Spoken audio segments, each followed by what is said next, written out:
Hello guys, dito nga pala ako guys para ituro sa inyo yung hard reset kung tawagin, no, sa mga internet nyo.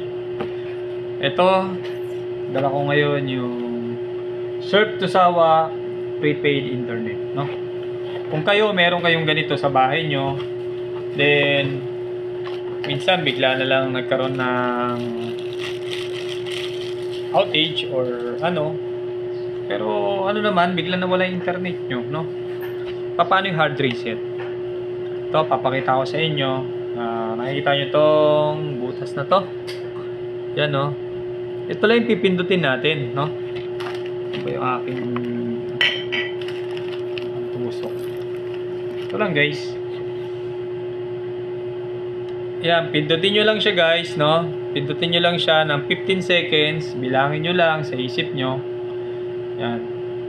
Tapos, pag 15 seconds na siya, etong mga ilaw na to, ayan, may mga ilaw yan eh, mamamatay lahat yan. Kapag namatay yan, isa lang ang maiwan dyan, yung power na green, di ba? Ito, no? Ito yung sample lang. Then saka nyo i-off, tanggalin nyo yung cord nya sa saksakan, yun, sa outlet nya.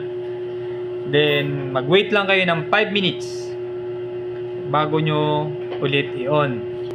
Yun yung tinatawag nating hard reset sa mga mod. Yun lang naman. Sana makatulong para bumalik ulit ang internet nyo. Okay guys.